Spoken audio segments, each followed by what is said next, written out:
So thanks very much for the invitation to come and speak to you this evening. I'm going to talk about my perspective on heritage and the historic environment and how that can play into the huge agenda that has become regeneration of our towns and cities. I, by way of introduction, as you see, my name's Ian George. I'm Historic Places Manager for the County Council. So I manage the team that Ian Marshman is in up in Lincoln County offices. We're responsible for managing the county's historic environment record and providing advice and information on the historic environment of the county of Lincolnshire. And it's that I'm going to explain a bit more about as we go along. Just by a bit further background, I've been in post just 4 years, but I have been working in Lincolnshire, or in Lincolnshire, I should say, for over 30 years. I came here in 1990 to work for the County Council back then. I did work for Lincoln City Council for a while, and I was also an Inspector of Ancient Monuments for English Heritage, or Historic England as they now are, for 18 years before coming back to the county 4 years ago. So that's me, and I'll now go on. Hopefully the slides will change to tell you a little bit more about heritage and regeneration as I see it.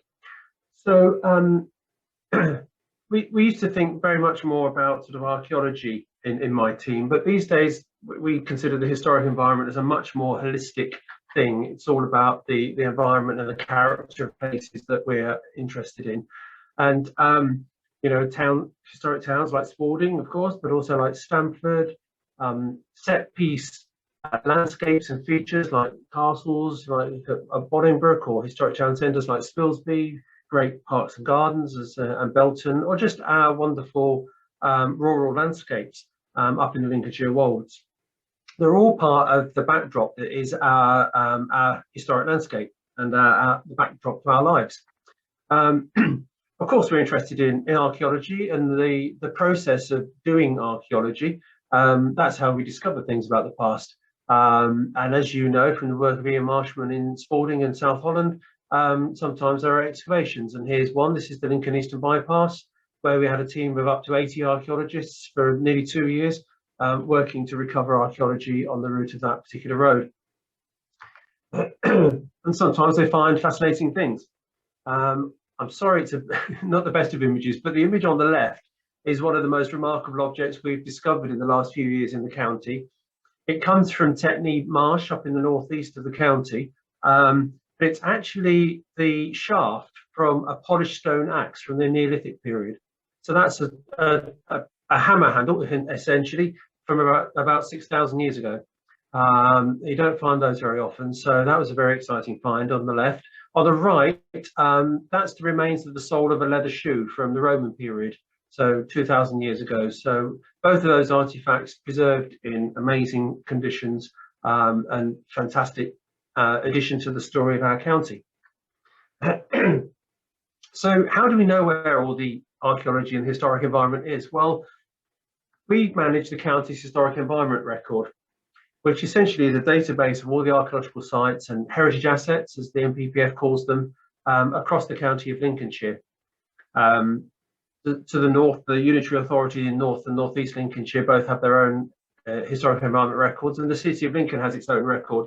But we do a lot of data exchange with them to make sure that our records are mutually compatible, as it were.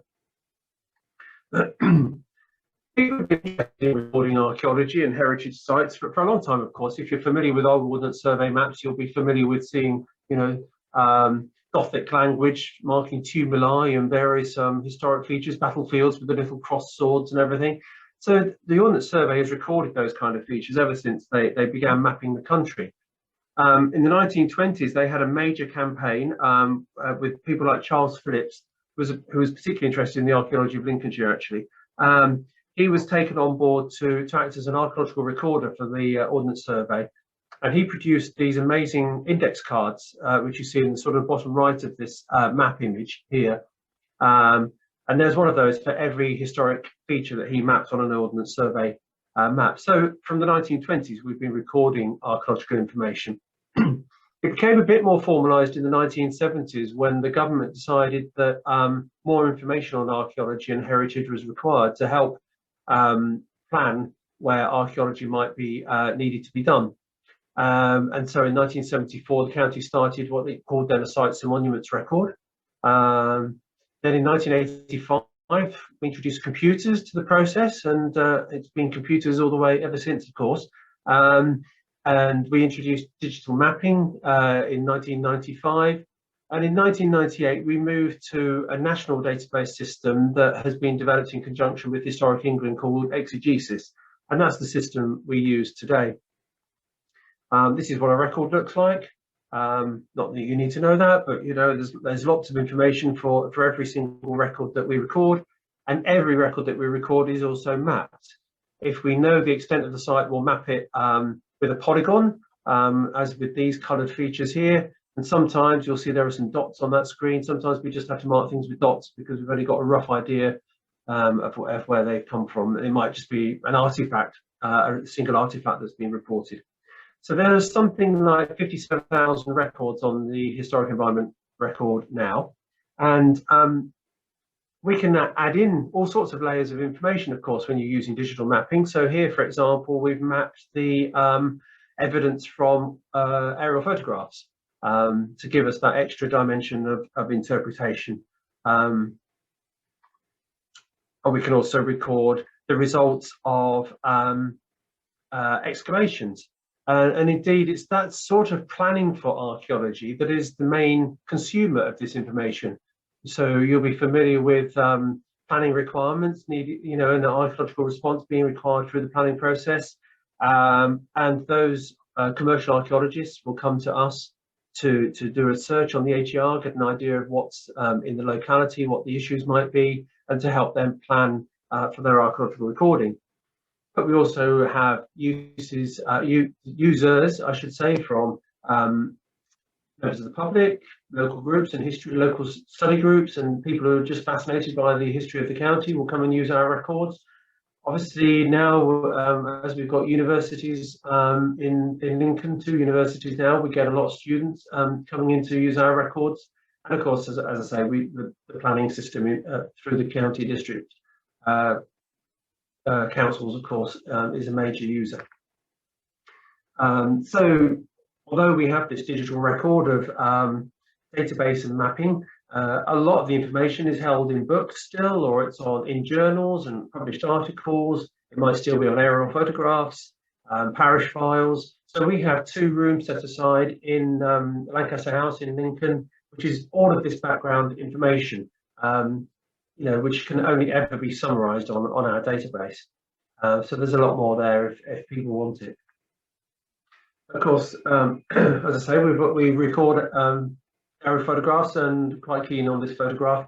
You'll be familiar with the ridge and furrow that's so familiar across the English landscape, particularly across the Midlands, and very much so in Lincolnshire, although it's at risk, unfortunately. There's an attrition of ridge and furrow over the years. But this is ridge and furrow in the village of Dentham in West Lindsey. You'll see in the centre of this image there's a circular feature. I could ask you if you've got any ideas what that is, but you might see that there's also a square in the middle. That was the village cricket pitch. How they play cricket on ridge and furrow, I've never discovered, but there's the little cricket pavilion just there, and a little white building on the right-hand side. So that's all useful information, and archaeology is being discovered all the time. You know, not just from excavations. We over the last year or 2, we've had this particular individual, Mr. Hope, who's taken to flying and has been spotting things from the air as he flies. And you'll see from the map on the left with the red circle, that's the area that he photographed. Absolutely nothing on our record. It's a completely blank field. And yet he managed to discover this amazing site in the crop marks of the ripening crop the summer before last, I think, 2019, which looks to us like a Roman complex of some sort. Might be a villa or some kind of rural farmstead, but quite clearly a complex archaeological site with its associated field systems. You can see these green lines. They're the darker lines. They're darker because the wheat is ripening slightly more slowly than the field around it.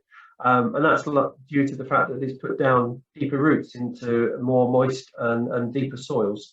And so you're seeing cut features there, and those ditches are probably field boundaries. So a remarkable new discovery, and they're coming up all the time. But as I say, the one main reason that we collect all this information is to help people like you and planning authorities and those interested in our historic environment to manage change, because there is always change. You know, people are always applying for permission to do things in historic places, and we have to accept that there is change. There has always been change, and there always will be. And our job is to make sure that it's sympathetic to what we consider to be the value within the historic environment. So we at the County Council currently provide advice to our county colleagues in various districts in Lincolnshire, and we also sell our services beyond the county boundary into Nottinghamshire. We work closely with our colleagues in the conservation departments of the local authorities, and of course work closely with colleagues in Historic England, who, as I'm sure you're well aware, will be consulted on proposals affecting Grade 1 and 2 star listed buildings, registered parks and scheduled monuments. So what do we do? Well, we're consulted by the South Holland District Council, for example. We go through their weekly list and we look for anything that might have a particular archaeological significance or impact. And this is Ian Marshman's job. This is what he does on a regular basis. So he compares the planning map with the maps on our database and sees if there is a potential for an archaeological issue as a result of the planning application. And that obviously depends on all sorts of factors. And it's a professional judgment as to what that impact is likely to be and how serious it will be for the archaeology we believe to be in the area. And then, you know, as you know, we can ask for further information. We can require an applicant to supply further information on the nature of their potential impact on the historic environment, and we can ask them to do investigations in advance of planning permission being granted. And in extreme circumstances, if the archaeological information is so significant, then you know it's within our powers to advise the local authority to refuse granting that particular planning permission. But quite often we will ask developers to produce a desk-based assessment, or what's sometimes referred to as a heritage impact assessment, or indeed they may have to undertake some field work and what we call a field evaluation exercise, which may involve geophysical surveys and trial trenching and all sorts of activities like that. It's all about finding ways in which we can minimise the risk to the archaeology, but permit the development where possible. So quite often there's a whole range of responses, of course, to a planning application. It might be that there is no impact whatsoever, or that there'll be a condition requiring certain archaeological mitigation measures to be undertaken. And you'll be familiar with these from the NPPF, I'm sure. So if there is a condition on the planning permission, quite often there will be an archaeological response. Sometimes that might be what we used to call a watching brief. It's called monitoring and recording these days, and that's what's going on in the image here in the photograph. So the developer is digging some trenches, and there's an archaeologist standing in the trench, just getting in there and having a quick look at something that's turned up, just to record it. But the archaeologist has no powers to prevent the excavating machinery. The digging just carries on, but it's a matter of observing anything that might be disturbed by the in some circumstances where there's not so much in the way of archaeology, but there may be some potential for archaeology, we go to a response which we call strip map and sample, or strip map and record. And you can see here, for example, there's a linear ditch on the left hand side, and archaeologists have dug a number of small sample trenches across that to investigate it. This is quite a common response in large open area developments, like gravel quarries in particular, minerals quarries in particular. Sometimes we're absolutely certain there's some important archaeology there, and there's no way of avoiding it, and it wouldn't be appropriate to refuse planning permission. So there would be a set piece excavation, as we saw on the Lincoln Eastern Bypass earlier on, and as you see here.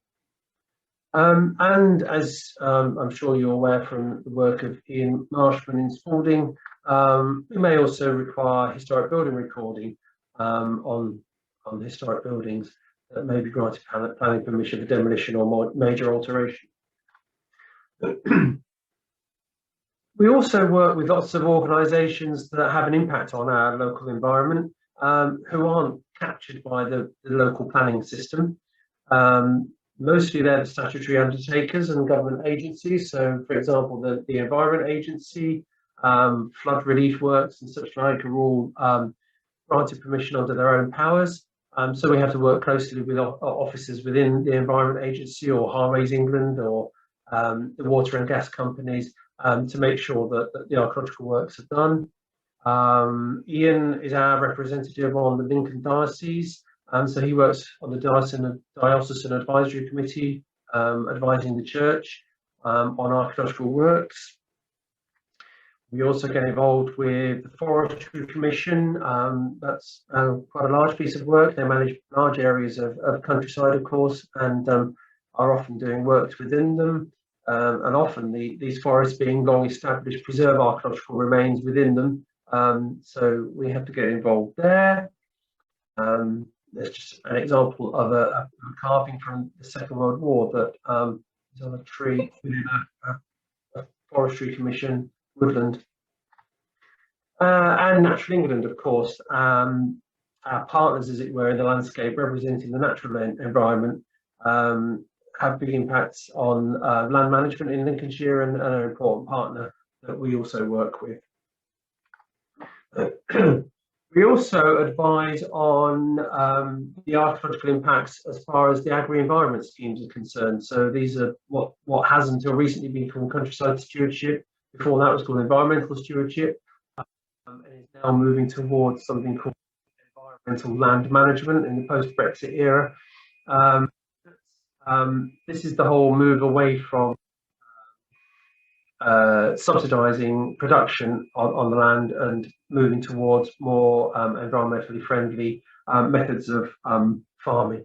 And that I think it's well accepted that the most important, the most significant impact on archaeological remains in the country is still agricultural activity. Ploughing, destroys archaeological features year in, year out. And obviously isn't captured by the planning system. So this is a great opportunity for us to be able to redress the balance a little bit as far as that harm is concerned.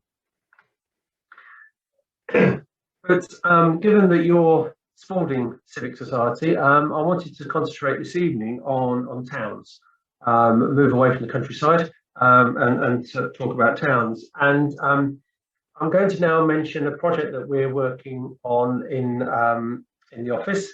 We're being funded by Historic England to undertake what's called an extensive urban survey. And that is essentially a survey of the 30 historic towns represented on this map across the whole of the historic county of Lincolnshire. The map of England on the left-hand side shows you that we're sort of late to the game, as it were, in Lincolnshire, because the red counties are all the ones that have already completed their survey, because these surveys have been going on for something close to 20 years. So although Lincolnshire tried to get one off the ground a few years ago, it's only been in the last couple of years that we've managed to actually get going. And the towns ringed in red are the ones that we've completed so far. The bottom left-hand ring should actually be around Market Deeping. I don't know why it's moved, but so we've done 10 or 11 towns so far. We're cracking on. And this project is essentially about trying to record the historic environment and character of each of these towns, and allowing us an opportunity to try and understand what it is about each of these towns that we've inherited from their history, their development over time. And so how we can read the historic environment in the town that we've inherited today, in the town that we walk around today. So for each of the 30 towns, we're producing a report like the one on the left-hand side here about Cleethorpes, and that is backed up by a separate database which records all of the information, and a whole new GIS system, geographical information system, digital mapping, which you can see an example of on the right-hand side, and I've got some more examples coming up shortly. But just before going to that, just to sort of give you an idea of the information. So we're looking at all sorts of sources, written sources, books, publications, newspapers, whatever we can, to try and piece together the historical development of land use in as many of the land parcels of the town as we can. We're not just interested in the historic core of the town, we're considering the town right out to the edge of its suburbs. Everywhere has a value. And sure, some places, some areas within towns we will value more than others, but everywhere has a value to somebody, and so we want to try and reflect that in our reports. And so we're collecting all of this information, taking information from our existing historic environment record, putting it all into this new mapping system and database, and that allows us to produce maps like this. So the one that's moving, that's a GIF of the development of the town of Cleethorpes. I'm going to show you some more examples of that kind of mapping in a minute. That map has been developed from the sort of map you see for Spilsby on the right-hand side, which has got plot by plot information about land use. We then coagulate all of that information into these character areas, which you see flicking through for Cleethorpes up above.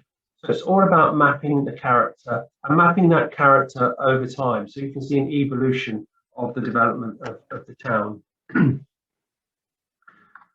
For each of the character areas that we identify in a particular town, we map them, as you can see here on the left-hand side. We also describe that character and talk about the key characteristics of that area. So it might be it's narrow streets, or it might be the particular roofing materials or building materials, or any kind of vernacular thing that identifies it as a particular characteristic of that locality. And we illustrate that with some images, as you can see here. And we also use the Historic England conservation principles to give an idea of where the values are that we have attached to those particular places. So whether it's in the evidence for the historical development of the town, whether it's the history and the story it can tell in terms of either the national story or the local story of history, the aesthetic value, its attractiveness, it might be particular architecture, it might be a suburb that was designed by a particular architect, or all of those things will play into the values that we attach to them. But of course, then there are also the communal values, the values that the local community attach to places, which I believe and my team believe is increasingly important. This is not a top-down exercise. This isn't professional archaeologists or heritage professionals saying, this is what we think is important. It is absolutely right that we should take on board the local perspective of what's valued in the local environment, and we're keen to do that. So alongside this programme, we've done quite a lot of work with community engagement, trying to work with local groups, youth groups, people of all ages and all shapes and sizes, to try and understand what local people value about their place. Here's just another example from Spilsby of the way we're putting together information and mentioning the conservation principles. And of course, as I say, we're doing that in ways that involve public engagement. So we've been to the county show when it happens in person. We go to the bottom right picture where my colleagues in World War II outfits. They're actually might be World War I outfits. they're a heritage event at the collection in Lincoln. And at the bottom left, if you're eagle-eyed, you might spot Nickworth. This was a public event that we undertook in Holbeach when we undertook the survey for the town of Holbeach. So here are one or two examples of the maps. So if you look at the key at the top, it will tell you the period of the map, and you see that this is the development of the town of Brigg from the Middle Ages through to the 21st century, to the present day. And it shows you how the town has expanded over time. And this enables us to start putting together a picture of the factors that are influencing the development of the towns in Lincolnshire. Whether that be communications, the road system, the rivers, location near a river, or the impact the railway has when it comes into a particular town. All of these factors play into seeing how the towns develop over time. And the technology with this sort of GIF technology allowing us to do these very short video clips just gives an idea of how towns develop. So that's the town of Brigg. This is the town of Market Raisin, a significant crossroads, but also that crossroads also mimicked by the railway line when it went through, running from south to north. And you can see how that sort of medieval core shown by the red area in the first map just explodes in the late 20th century. The expansion of housing. The red is the residential.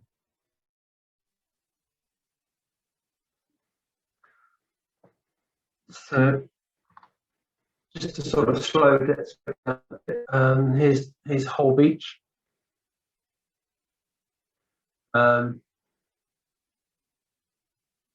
Unfortunately, we haven't done Spalding yet, so we're well, we're just over a third of the way through the project. So we've done Holbeach in South Holland so far. And that was the town of Holbeach. So that's how it looked at its earliest, as far as we could identify it. And then, of course, it went to that in the present day. As I'm sure you know, lots more development is planned for the town of Holbeach in coming years. So the project is available online. It has a website. This is the web address. I should also say, when we talked about the historic environment a little earlier, the historic environment record, I should say, that's also going online. All being well, we'll be launching it on Monday, next Monday. So I will send the web link for that out when we've got the proper web address up and running early next week. But yeah, if you're interested in the historic town survey, then there's the website for that.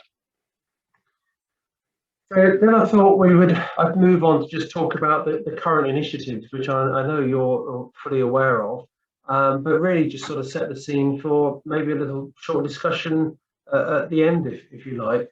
So there's quite a lot happening in the historic environment at the moment, and a lot of it is being driven by the circumstances in which the government finds itself. So all of the heritage features that we record and care for, things are changing around them very rapidly, and you think what a year it has been for care homes, for schools, civic buildings which now sit empty because all the offices are working from home. Museums and libraries are largely closed for 12 months.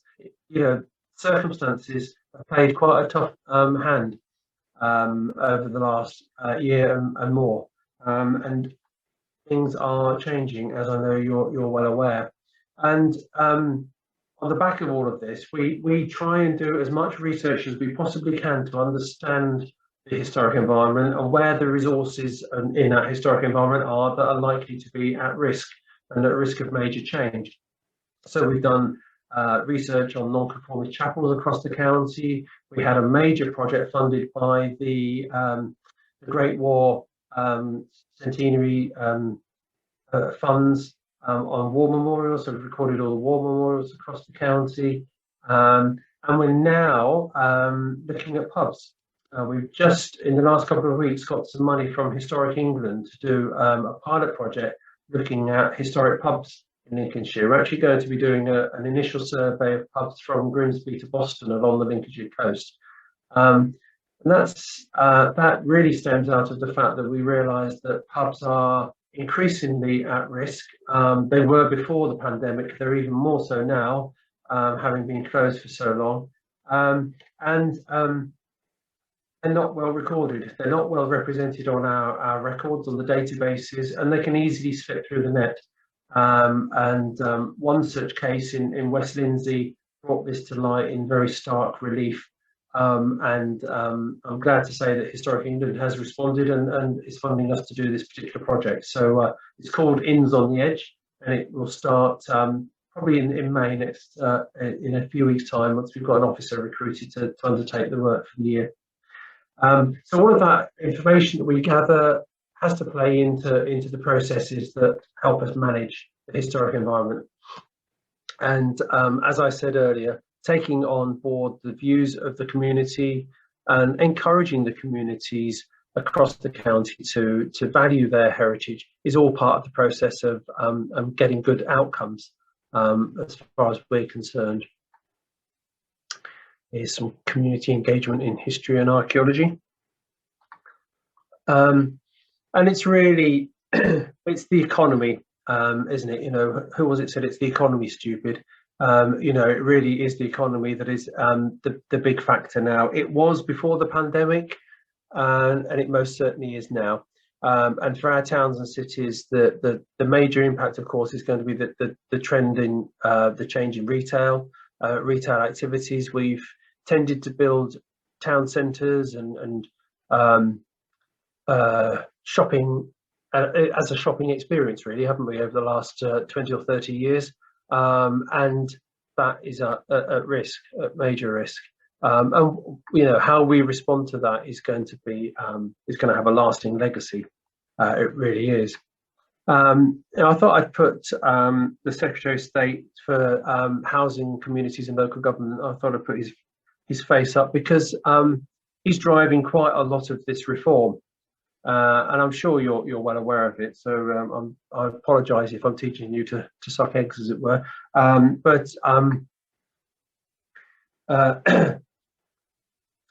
As I said, it was before the pandemic that there was already a lot of discussion about the impact that the changes in retail habits were having on our town centres and city centres.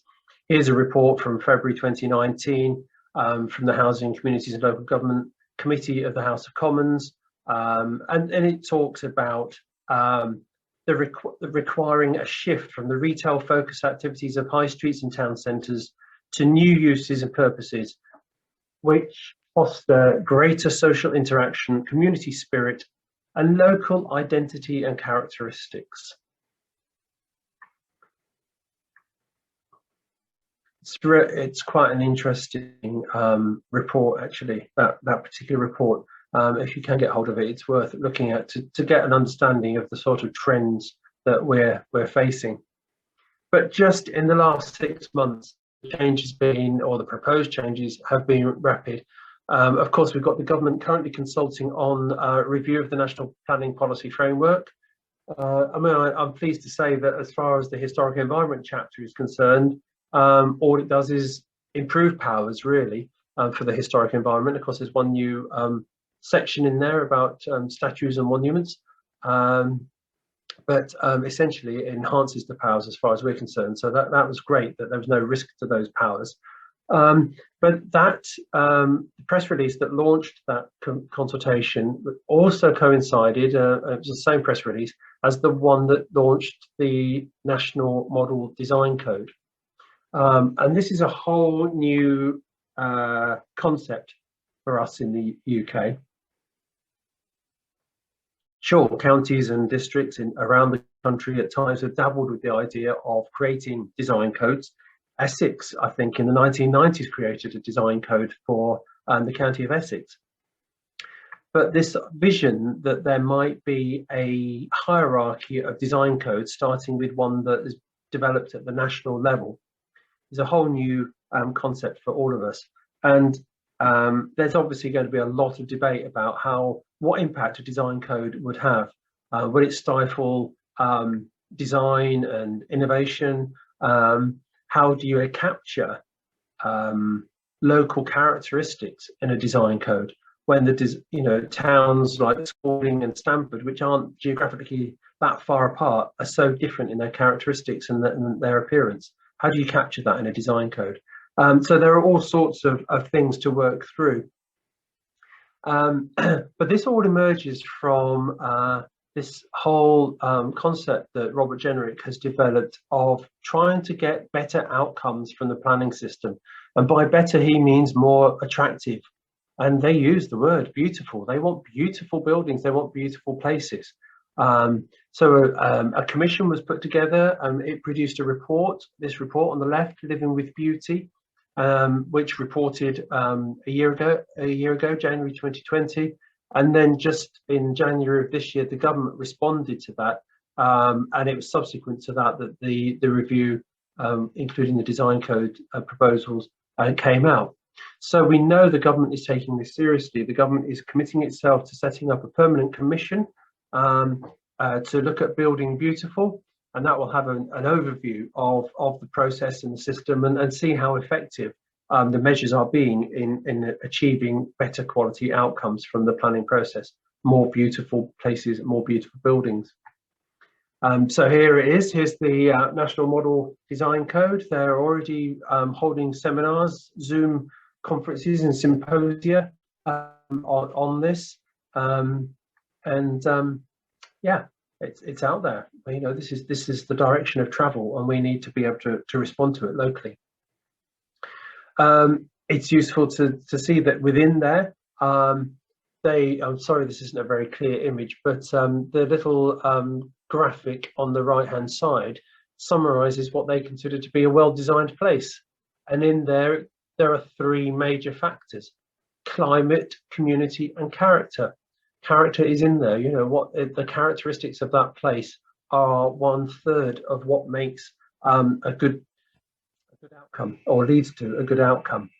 And it talks about attractiveness and distinctiveness. You know, that all of the things that we value from a historic environment point of view are playing into these arguments, which we feel only serves to help the argument for preserving the historic character of places and the historic buildings of places. So on the back of this, you'll be aware that there are powers that local authorities have to produce local lists. So obviously Historic England acts as the advisory body on the national list, the national list of listed buildings and scheduled monuments and historic parks and gardens.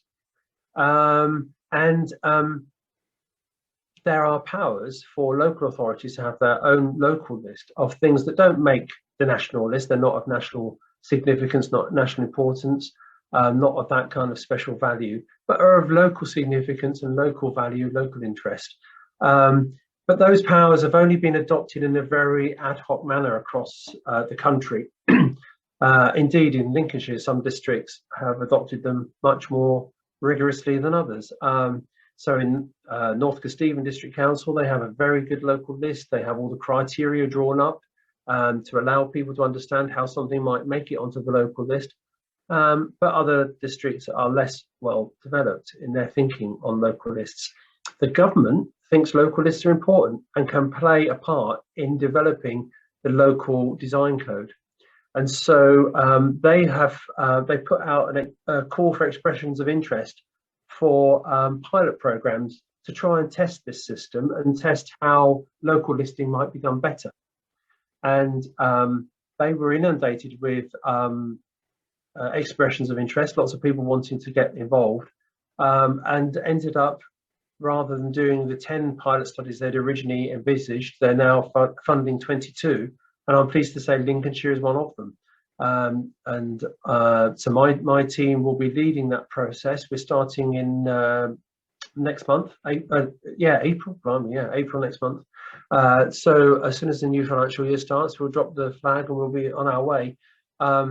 So that's a year for us to try and develop criteria and procedures for local listing across the whole county of Lincolnshire, including the 2 unitary authorities to the north.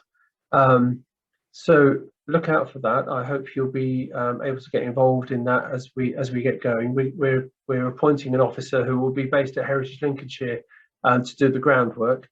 But it should be, be a really exciting project, and it's a really exciting opportunity if we can persuade district councils to adopt local lists. And here, in tandem with this, Historic England have just produced new guidance. I think this was just came out in February of this year. New guidance on how to do local listing. But of course, I mentioned earlier that it's the economy, and nothing has had a bigger impact on the economy since the Second World War than this pandemic that we've been going through over the last 12 months. And that has brought into sharp focus, hasn't it? Just the way in which retail activity has changed, and the way in which we are going to have to find new uses for buildings in town and city centres. I mean, I'm a local government officer based in an office building in Lincoln, the centre of Lincoln. As you probably know, Lincolnshire County Council occupies a big block of land in the centre of Lincoln City Council, prime real estate, you might call it. Those offices have been, I dread to think what level of occupation they've had in the occupancy they've had in the last year. 5% of the offices going into those buildings. I've been into the office, I would say, probably half a dozen times in the last 12 months, and that's just to collect equipment or something I've needed. And the plan is that we won't go back to those offices. As you're hearing on the national debate, I'm sure we're working from home is going to be the new normal. And if we work from home and other officers in other organisations based in city centres work from home, what impact does that have on the high street and the service industry that services those offices? Just by way of anecdote, there is a little sandwich bar near the county offices in Lincoln called Fodders, and it had a great reputation, did wonderful breakfasts and lunches. It's closed down, it's gone bust. They've closed it, it's gone. Already someone else has moved into the premises. So we know the sort of impact that's going to be run across the whole country as a result of these changes. So this is just all food for thought, really. I'm coming towards the end of what I wanted to say, but I'd welcome any questions and discussion, and I just leave you with a few closing thoughts, really. And that's just to sort of summarise that we do our best to record as much as we possibly can about the history and development of the county. We want to promote a wider understanding of that, what we value and everyone values about the history and archaeology of the county. As I say, we're at the cusp of great change as far as our town centres are concerned, and there are going to be lots of vacant retail units that we're going to have to find new uses for. It's going to be really interesting to see what happens over the next 2 or 3 years as we come out of this pandemic. I'm very happy for anyone to contact me by email on that email address if you have anything to say or any information you'd like following this evening. But as far as the presentation is concerned, that's the end. Thank you very much.